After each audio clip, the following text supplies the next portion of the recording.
সাহায্য করেছেন, সহানুভূতি করেছেন, রসুলের বিপদে ঝাঁপিয়ে পড়েছেন, রসুলের জন্য তিনি কাঁদতেন, রসুলকে বড় করেছেন, খেতে দিয়েছেন, পড়তে দিয়েছেন, কিন্তু দুর্ভাগ্য তিনি কলেমা পড়ে আমাদের মতো মুসলমান হয়ে উঠতে পারেন নাই।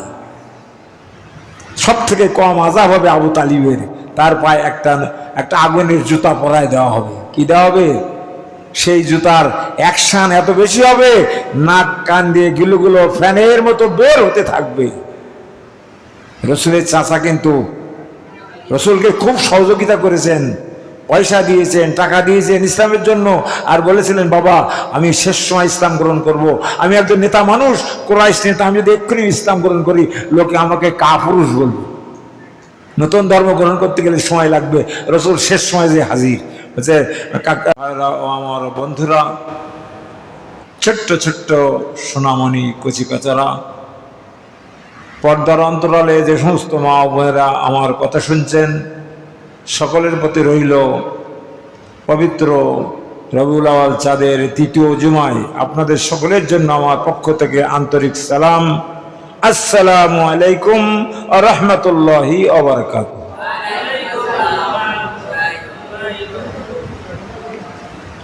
মহান রব্বুল আলামিনের মহান দরবারে লাখো কোটি শুকরিয়া ও সুজুদ যে রব্বুল আলামিন আমাদেরকে তামাম প্রতিবন্ধকতাকে উপেক্ষা করে, তামাম বাধা বিপত্তিকে পিছনে ফেলে রেখে, সমস্ত অভাব অভিযোগকে আল্লাহ তাআলা মিটাই দিয়ে আল্লাহর ঘরে এসে দিনের কিছু কথা শোনা, আল্লাহর জুমার নামাজ পড়ার জন্য আজ আল্লাহ তাআলা আমাদেরকে কবুল ও মঞ্জুর করেছেন।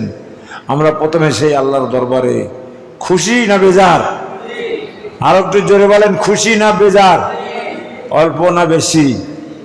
বেশি খুশি না মহা খুশি? সকলে বলুন আলহামদুলিল্লাহ। আর একটু আস্তে বলুন আলহামদুলিল্লাহ। কেউ কেউ আছেন মুখ মোটে খুলতেছেন না, জবান খোলেন, একবার আলহামদুলিল্লাহ বললে সব আছে না নাই? প্রত্যেকটা অক্ষরের জন্য 10টি করে নেকি। কয়টি নেকি? আমরা তো নেকি কামাই করার জন্য এখানে আসছি। আপনারা বলুন আলহামদুলিল্লাহ। যেহেতু একবার বিসমিল্লাহির রহমানির রহিম, সবাই পড়েন বিসমিল্লাহির রহমানির রহিম। এই 19টি অক্ষর যেটুকু একবার পাঠ করে, আল্লাহর নবী বলেছেন, আমার কথা নয়। কে বলেছেন? আল্লাহর নবী। তিনি বলেছেন 190টি নেকি ওই ব্যক্তির আমল নামায় আমার আল্লাহ লিখে দেবেন। বলুন সুবহানাল্লাহ। নেকি চান কি চান না? বাড়ির থেকে যখন নামাজ পড়ার জন্য অজু করে আপনারা মসজিদে এসেছেন, প্রতি কদমে কদমে আপনাদের নেকি লেখা হচ্ছে এবং প্রতি কদমে কদমে গুনাহ মাফ করা হচ্ছে। বলুন সুবহানাল্লাহ। যতক্ষণ মসজিদে থাকবেন ততক্ষণ প্রতি শ্বাসে 10টি করে নেকি লেখা হবে। বলুন সুবহানাল্লাহ। আপনার গুনাহগুলো আপনার ফেরেশতারা উঁচু করে আপনার মাথার পরে লাগবেন। কোনো গুনাহ অতক্ষণ পর্যন্ত হবে না যতক্ষণ মসজিদে থাকবেন। বলুন সুবহানাল্লাহ। কিন্তু আমরা বড় ব্যস্ত, শুধু তাড়াতাড়ি ছেড়ে দেন, আর মসজিদে বেরোতে পারলে বাস। কথাটা কমাই বলেন, আর কত সময় থাকবে? কি বলেন? আমাদের এই রোগটা আছে না? মাছ দেখেছেন? মাছ চেনেন না আপনারা? মাছ ওকে ডাঙ্গায় নিয়ে মসজিদে নিয়ে ছুঁয়ে দিলে বেঁচে থাকবে না মারা যাবে? কারণ কি? মাছ হলো পানির জিনিস, পানিতে রাখতে হবে। মাছ যদি পানিতে থাকে ভালো থাকবে, আর মানুষ যদি অক্সিজেন পায় যেখানে, সেখানে গেলে মানুষ ভালো থাকে। আর সব থেকে ভালো থাকে ইমান। যদি মানুষের ইমান ভালো থাকে, আর ইমান ভালো রাখার জন্য আল্লাহ তাআলা এই মসজিদ আমাদের জন্য দান করেছেন। বলুন সুবহানাল্লাহ। রসুল বলছেন মাসাজিদুহুম আমিরাতুন ওয়া হিয়া খারাবুম মিনাল হুদা। এমন এক জামানা তোমাদের সামনে আসবে। কে বলেছেন? রসুলের হাদিস বলছি, কিন্তু হাদিসের গোড়াতে শোনেন। আন আলিয়্যিন রাদিয়াল্লাহু তাআলা আনহু قال قال رسول الله صلى الله عليه وسلم ইউশাকু আন ইয়াতিয়া আলান নাস জামানুন লা ইয়াবকা মিনাল ইসলামে ইল্লা ইসমুহু ওয়া লা ইয়াবকা মিনাল কুরআনে ইল্লা রাসমুহু মাসাজিদুহুম আমিরাতুন ওয়া হিয়া খারাবুম মিনাল হুদা উলামাউ শারু মান তাহতা আদিমিস সামাই ওয়া ফীহিম তাউত। একটু চিল্লায় বলুন সুবহানাল্লাহ, আরো জোরে বলুন সুবহানাল্লাহ, আরো জোরে বলুন সুবহানাল্লাহ। মাদ্রাসা কি আপনারা কি মাদ্রাসা গেছেন? মাদ্রাসা কোনদিন ক্লাস করেছেন? কিন্তু এখানে বসে মাদ্রাসার ক্লাস আপনারা শুনতে পাচ্ছেন। আমরা মাদ্রাসায় হাদিস পড়াই, সেই হাদিস আপনাদের সামনে বলছি। তাহলে মাদ্রাসার ক্লাসের কথা শোনার একটা সুযোগ আল্লাহ আমাদেরকে দিয়েছেন, এই জন্য আর একবার শুকরিয়া জানান, বলেন আলহামদুলিল্লাহ। এটা কার বাণী? আমি তো কথা বললাম এটা নবীর বাণী। কার বাণী? আল্লাহর নবীর বাণী। কার বাণী? আল্লাহর নবীর বাণী না হলো হাদিস। কি নাম? হাদিস। এই হাদিসটা বর্ণনা করেছেন হযরত আলী রাদিয়াল্লাহু তাআলা আনহু। কোন সাহাবী? শুনতেছেন না আপনারা? সবাই একটু কথা বলেন। কোন সাহাবী হাদিসটা বর্ণনা করেছেন? আলী কত নম্বরের খলিফা ছিলেন জানেন? জানেন না? আজকে ভালো করে শুনে নেন। হযরত আলী ছিলেন ৪র্থ নম্বরের খলিফা, হযরত আবু বকর ছিলেন প্রথম খলিফা, হযরত ওমর ছিলেন দ্বিতীয় খলিফা, হযরত ওসমান ছিলেন তৃতীয় খলিফা, হযরত আলী ইবনে আবি তালিব রাদিয়াল্লাহু তাআলা আনহু ইনি ছিলেন ৪র্থ খলিফা। জোরে সরে বলুন সুবহানাল্লাহ। আজকে আমি আপনাদের কাছে একটু প্রশ্ন করব, বলেন তো হযরত আবু বকরের বাবার নাম কি? বলে হুজুর আমরা কি ওই দেখতে গেছিলাম? আমরা কি সেই সময় হয়েছিলাম? আমরা জানবো কি করে? আমি সেই সময় হয়েছিলাম, আমি জানি। বিশ্বাস হয় আপনাদের? হযরত আবু বকরের বাবার নাম হলো আবু কুহাফা রাদিয়াল্লাহু তাআলা আনহু। বলেন সুবহানাল্লাহ। বলেন তো ওমরের বাবার নাম কি? হযরত ওমরের বাবার নাম ওমর ইবনুল খাত্তাব রাদিয়াল্লাহু তাআলা। খাত্তাব হলো ওনার আব্বার নাম। বলেন তো ওসমানের বাবার নাম কি? হযরত ওসমান ইবনে আফফান রাদিয়াল্লাহু তাআলা আনহু। আফফানের বেটা হযরত ওসমান। এবার বলেন হযরত আলীর বাপের নাম কি? হযরতে আলীর বাপের নাম ছিল আবু তালিব। কি ছিল? যিনি রসুলকে সাহায্য করেছেন, সহানুভূতি করেছেন, রসুলের বিপদে ঝাঁপিয়ে পড়েছেন, রসুলের জন্য তিনি কাঁদতেন, রসুলকে বড় করেছেন, খেতে দিয়েছেন, পড়তে দিয়েছেন, কিন্তু দুর্ভাগ্য তিনি কলিমা পড়ে আমাদের মতো মুসলমান হয়ে উঠতে পারেন নাই। সব থেকে কম আযাব হবে আবু তালিবের। তার পায়ে একটা আগুনের জুতা পরায় দেওয়া হবে। কি দেওয়া হবে? সেই জুতার অ্যাকশন এত বেশি হবে, নাক কান দিয়ে গিলুগুলো ফ্যানের মতো বের হতে থাকবে। রসুলের চাচা কিন্তু রসুলকে খুব সহযোগিতা করেছেন, পয়সা দিয়েছেন, টাকা দিয়েছেন ইসলামের জন্য, আর বলেছিলেন বাবা আমি শেষ সময় ইসলাম গ্রহণ করব, আমি একজন নেতা মানুষ, কুরাইশ নেতা, আমি যদি এক্ষুনি ইসলাম গ্রহণ করি লোকে আমাকে কাপুরুষ বলবে, নতুন ধর্ম গ্রহণ করতে গেলে সময় লাগবে। রসুল শেষ সময় যে হাজির বলছে, চাচা আমি তো আসছি, আপনি এবার আমার কানে কানে একটু বলেন। বলে কানে কানে তো বলবো, তো আবু জেহেল বসা, আবু লাহাব বসা, উতবা বসা, সাহেবা বসা, আমার বন্ধু বান্ধবরা সব বসা, এখন যদি আমি বলি বলবে যে মৃত্যুর সময় উনিও কানে কানে রসুলের কানে কলেমা পড়ে নিয়েছেন, তাই সেই লজ্জায় উনি কলেমা পড়তে পারেন নাই। ওনার স্ত্রী নাম জানেন কি? ওনার স্ত্রীর নাম জানেন? ওনার স্ত্রী রসুলকে মায়ের মতো স্নেহ দিয়ে লালন পালন করেছিলেন। তার নাম হলো ফাতেমা বিনতে আসাদ। কি নাম? হযরত আবু তালিব অর্থাৎ আলীর মার নাম কি? ফাতেমা বিনতে আসাদ রাদিয়াল্লাহু তাআলা আনহা বলতে হবে, যেহেতু তিনি ইসলাম গ্রহণ করেছিলেন। তিনি রসুলকে লালন পালন করেছিলেন, রসুলকে খেতে দিতেন, পড়তে দিতেন, রসুলকে নিজের ছেলের থেকেও বেশি যত্ন করতেন, মহব্বত করতেন, ভালোবাসতেন। বলুন সুবহানাল্লাহ। আর একটু জোরে বলেন না ভাই সুবহানাল্লাহ। কষ্ট হচ্ছে আপনাদের? বন্ধুরা আমার, ভাইরা আমার, হযরত ফাতেমা বিনতে আসাদ রসুলের চাচি আম্মা। আমরা কি বলি? চাচিমা বলি না? ওনার চাচি আম্মা মায়ের মতো আদর করেছেন ওনাকে। উনি ঈমান গ্রহণ করেছেন, কালেমা পড়ে নিয়েছিলেন। বলুন লা ইলাহা ইল্লাল্লাহ, লা ইলাহা ইল্লাল্লাহ, লা ইলাহা ইল্লাল্লাহ মুহাম্মাদুর রাসূলুল্লাহ। সকলে বলুন সাল্লাল্লাহু।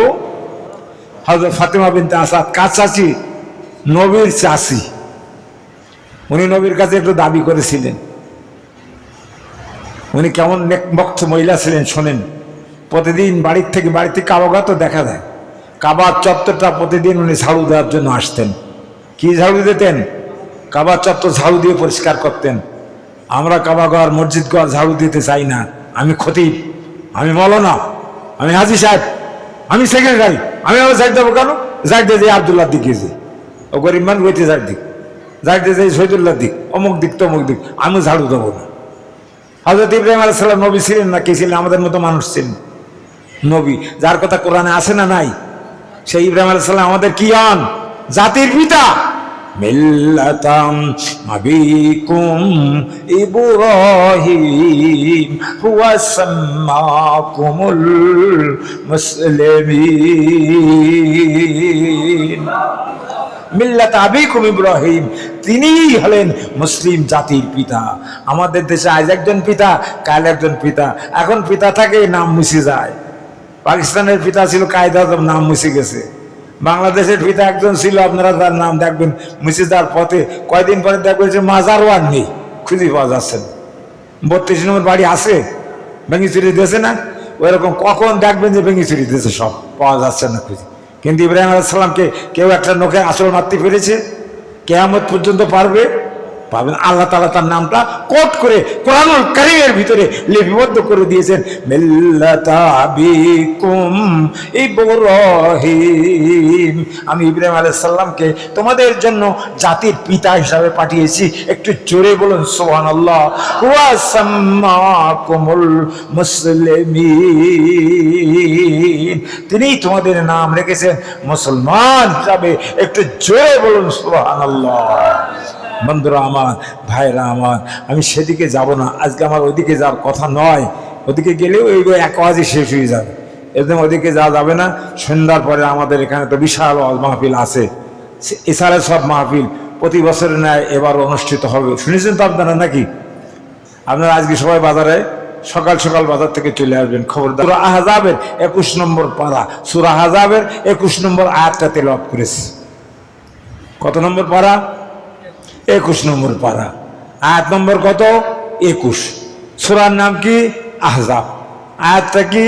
লাকাদ কানা লাকুম ফি রাসূলিল্লাহি উসওয়াতুন হাসানা। বলুন আল্লাহু আকবার। লাকাদ কানা লাকুম, নিশ্চয়ই তোমাদের জন্য রয়েছে, ফি রাসূলিল্লাহি, রাসূলের জীবনের মধ্যে, উসওয়াতুন হাসানা, উত্তম আদর্শ। কার ভিতরে? রসুলের জীবনী তলাশ করেন, দেখবেন উত্তম আদর্শ পাওয়া যাবে। যারা রসুলকে মানে তাদের চরিত্র রসুলের চরিত্রের মতো হতে হবে। কথা বুঝতে পেরেছেন? আপনি নবীর উম্মত হবেন আর মিথ্যা কথা বলবেন, আপনি নবীর উম্মতের দাবি করেন, হতে পারে না। আপনি নবীর উম্মত হবেন আর পরের সম্পদ লুট করে খাবেন। পাইছি গনিমতের মাল, খাবো লুট করে, কেউ তো দেখে না। দেখার লোক আছে না নাই? প্রত্যেক মানুষের স্কন্ধে আল্লাহ তাআলা 2 জন ফেরেশতা ফিট করে দিয়েছেন। তাদের নাম কি জানেন? কিরামুন ওয়া কাতিবিনা ইয়ালামুনা মা তাফআলুন। কিরামুন এবং কাতেবের নামে আল্লাহ তাআলা 2 জন ফেরেশতা ফিট করে রেখেছেন। আল্লাহ তাআলা তাদের কাজলে লিপিবদ্ধ করা, লিখতে থাকবে। আমি মসজিদে কথা বলছি, এখানে লেখা হচ্ছে। আমি কালকে জানাজা গেছিলাম, তা লেখা হচ্ছে। আমি পরশুদিন জানাজা গেছিলাম, তাও লেখা হয়েছে। কিয়ামতের ময়দানে দেখা যাবে, হুজুর এতগুলো জানাজা গেছিল, আমরা এতগুলো জানাজা গেছিলাম, এতগুলো নামাজে গেছিলাম, এতগুলো কোরআনের কথা বলতেছিলাম, সব লিপিবদ্ধ হবে। আবার যখন চুরি করি তাও লেখা হবে। হুজুর এরকম ভাবে চুরি করে খেয়েছে, মাদ্রাসার টাকা চুরি করে হুজুর মেরে নিয়ে খেয়েছে, দুর্নীতি করেছে, তাও আল্লাহর কাছে ধরা পড়ে যাবে। দুনিয়ায় ধরা না পড়তে পারে, কিন্তু আল্লাহর কাছে ধরা।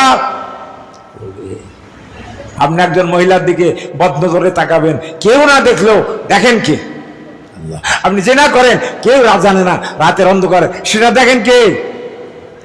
বন্ধুরা আমার, আমি আপনাদের সামনে কোরআনে যে আয়াতটা তেলাওয়াত করেছি, আপনারা একটু শুনুন, অর্থটা শুনুন। আজকে এখন আর বেশি কথা তো বলা যাবে না, যেহেতু আমাদের সামনে বিশাল ওয়াজ মাহফিল আছে। আপনাদের একটু ক্ষুধা থাকার দরকার। ক্ষুধা না থাকলে আপনারা খাবেন কি করে? আমি যদি এখন সব বলি দিই, তাহলে তো আপনাদের ক্ষুধা থাকবে। এজন্য খুদা লাকুম ফি রাসূলিল্লাহি উসওয়াতুন হাসানা, বলুন সুবহানাল্লাহ। নিশ্চয়ই তোমাদের জন্য রয়েছে মহানবী সাল্লাল্লাহু আলাইহি ওয়াসাল্লামের জীবনের মধ্যে উত্তম আদর্শ। কি আদর্শ? তোমরা যদি উত্তম আদর্শ তলাশ করতে যাও, রাসূলকে অনুসরণ করো। কথা বুঝতে পেরেছেন? আজকে কয় তারিখ? 12 তারিখ। 9 তারিখে বাংলাদেশের সব থেকে বড় শিক্ষা বিদ্যাপীঠ, সেই বিদ্যাপীঠের নাম জানেন আপনারা? Cambridge university. তার নাম কি? ক্যামব্রিজ ইউনিভার্সিটি, তাই তো? না অক্সফোর্ড? কার বলতে পারেন না? আরে বলেন ঢাকা ইউনিভার্সিটি। সেই ইউনিভার্সিটির নাম কি?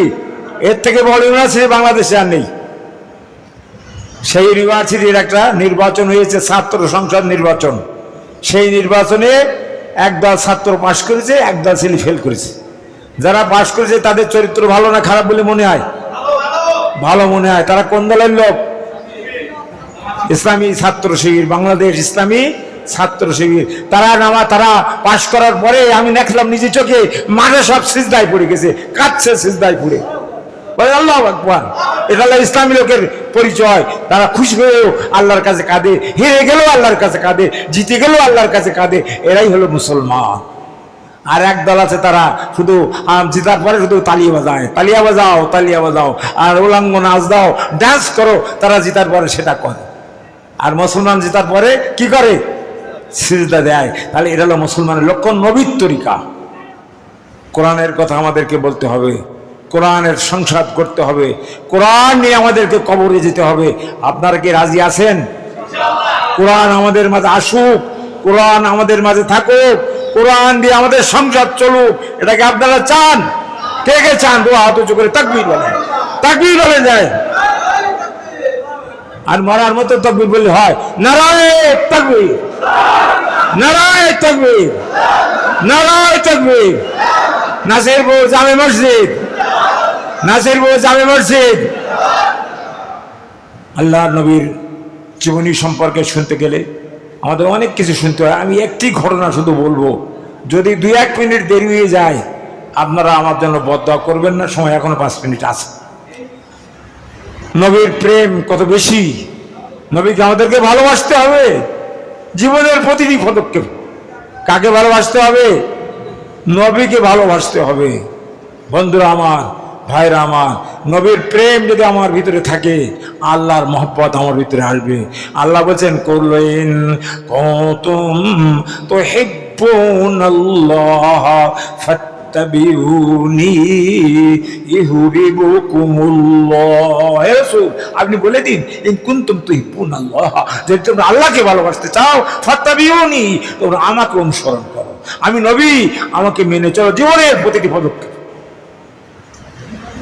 রাসূলকে মানতে হবে। আমি দেখেছিলাম ওই সেই দিন ওই ছেলেরা ওখানে জামাত করে মাঠে নামাজ পড়ছে, টুপি মাথায় নেই, অথচ নামাজে ঠিক আছে। ওরা আবার তাহাজ্জুদ নামাজও পড়ে। আমি দেখলাম যখন জয়ের খবর আসলো, তখন তারা সব সিজদায় পড়ে গেল। বলেন সুবহানাল্লাহ। বন্ধুরা আমার, আমি আপনাদের নবী প্রেমের একটা লম্বা ঘটনা বলবো, শুনবেন একটু? শুনুন। এই বাদশা তুব্বাই আউয়াল হিমায়রি নামে একজন বাদশা ছিলেন। নাম কি বললাম? তুব্বাই আউয়াল হিমায়রি। নামটা কঠিন, একটু মনে রাখবেন। বাদশা তুব্বাই আউয়াল হিমায়রি। এই কেথায় বেদা ওয়ান নেহা ইবনে কাসির এই গ্রন্থ থেকে এই তথ্যটা আমি বের করেছি। আপনারা এই গ্রন্থের কথাটা শুনে রাখ, আমার বানানো কথা নয়। বাদশা তুব্বাই আউয়াল হিমায়রি তিনি একজন প্রতাপশালী জমিদার এবং বড় বাদশা ছিলেন। তার দরবারে 400 আলেম তিনি পুষতেন বেতন দিয়ে ফতোয়া দেওয়ার জন্য। কয়শো আলেম?